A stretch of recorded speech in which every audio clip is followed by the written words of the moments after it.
Hello, children. Welcome to the fantastic fungi. Well, this is for your chapter on fungi. So, what do we have over here? This is penicillium. Penicillium is a genus of Ascomycetes fungi that is part of the microbiome of many species and is of major importance in the natural environment, in food spoilage, and in food and drug production. Children, let me inform you that penicillin is actually given as an antibiotic as well. Okay? I'm sure if you look at this orange, you might recall something.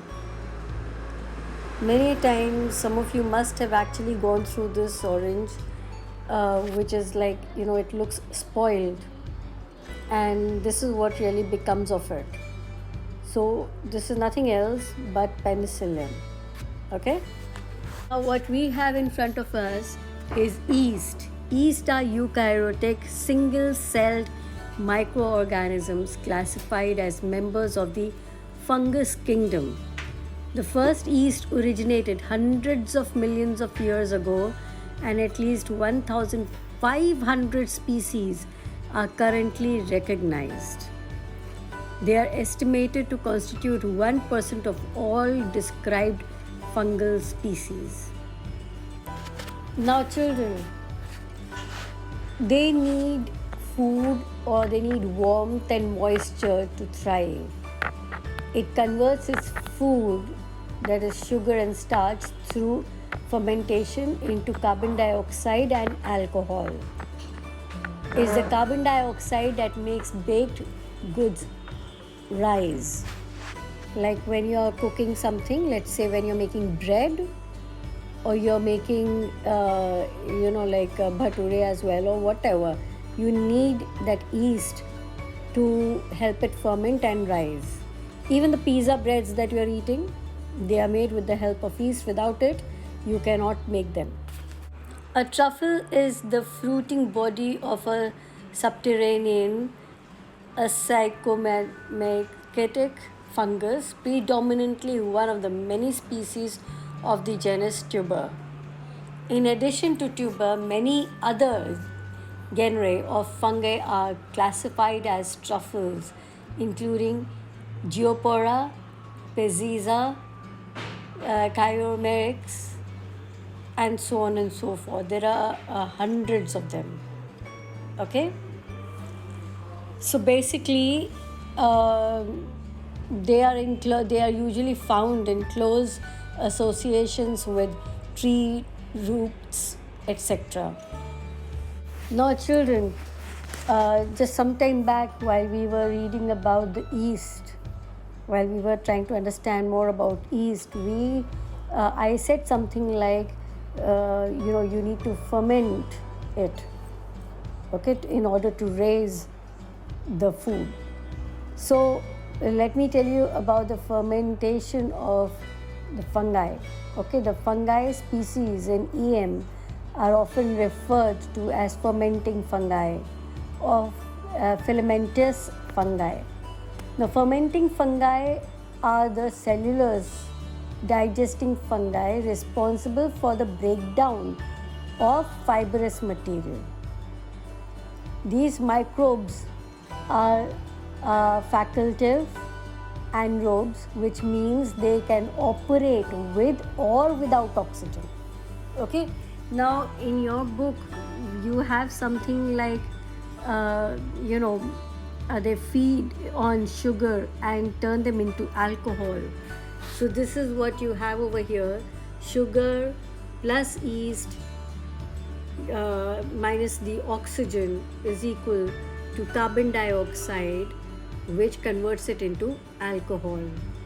Okay, what I have in front of I have for you is a couple of foods which are kept in bottles to ferment them, and after fermenting them further and further, you get the kind of desired food that you really require. One very interesting thing that most of you love eating in your food without really knowing that this is actually fermented, deeply fermented. I'm not talking about any alcohol or wines, etc. But yes, definitely the soya sauce that you eat is also, made by fermentation. Okay? What you have in front of you is a mushroom. A mushroom is the fleshy spore bearing fruiting body of a fungus. It is typically produced above ground on soil or on its sources, like you must have seen in the rainy season. There are places where a lot of mushrooms they start growing. Now, some of them are actually grown so that you can eat them, but not all of them are grown in order to be able to be a food source for us humans. There are mushrooms which are actually grown, which are very harmful for you. They're called as toadstool. Now, toadstool is something that you really cannot eat. Okay, there is a slight difference between mushrooms and toadstool. Now, the toadstool, it's the spore-bearing fruiting body of a fungus, typically in the form of a rounded cap on a stalk, especially one that is believed to be inedible or poisonous. Okay? Whereas a mushroom, a fungal growth that typically takes the form of a domed cap on a stalk with gills on the underside of the cap. Now, I'm going to show you one picture which has gills. Okay, you're right, it's Gill. These are gills. Okay, people feel that it's like the fins of a fish, the gills of a fish. They look similar, but they are not the same. Of course, these are gills which are there in the mushroom. Okay, now this is something which is different from a toadstool. Now, the fungal order, that is Agaricales, also known as gilled mushrooms, or they're also known as gilled mushrooms or Euagaricales, contains some of the most familiar types of mushrooms.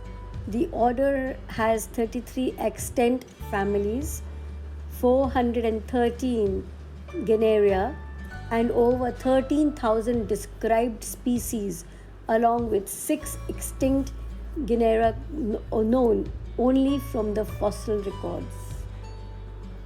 Okay, so they are thin vertical items beneath the reddish mushroom cap, which you can see above. Okay. Now, this is the vegetative part of a fungus or fungus-like bacterial colony called as the mycelium.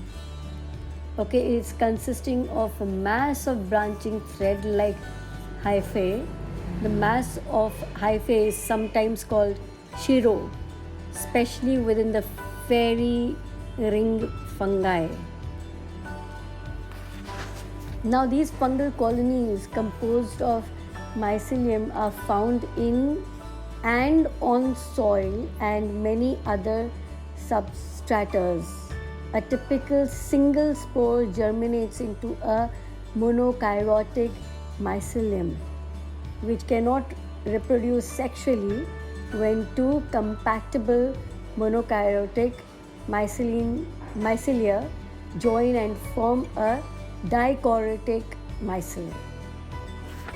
Now, this is something that many of you must have seen on somebody or the other. This is a highly contagious fungal infection of the skin or the scalp. It's called as the ringworm. The ringworm is spread by skin to skin contact or by touching an infected animal or object. Now, ringworm is also called as dermatophytosis or tinea, and its name is not because it's caused by a worm, but the fact as to the way it looks. Okay, it is typically scaly and maybe red and itchy. Ringworm of the scalp is common in children, where it may cause bald patches.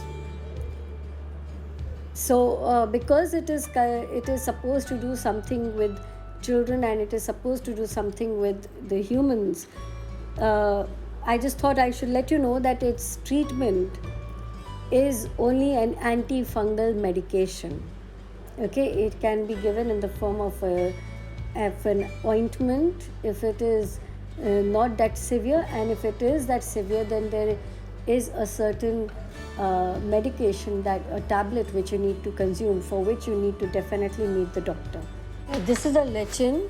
A lichen is a composite organism that arises from algae or cyanobacteria living among filaments of multiple fungi species in a mutualistic relationship. They have properties different from those of their component organisms. Now, I'm sure that you people must have seen this somewhere around, and because it is, a part of, it arises out of algae. So I thought I should let you know where you must have seen it. Maybe you can recall. It's like, from the sea level to high alpine elevations in many environmental conditions, and it can grow on almost any surface. They are abundantly growing on barks, leaves, mosses, on other lichens, hanging from branches. They're like, since we say they're hanging from branches, we say that they're living on thin air in rainforest and in temperate woodlands. So, well, with this, I come to the end of the fungi for you all, and I hope you will enjoy wanting to read a little more about this kingdom. So, well, bye-bye. Thank you and have a wonderful day, but do not forget to take very good care of yourself. Do a lot of breathing exercises and drink a lot of water.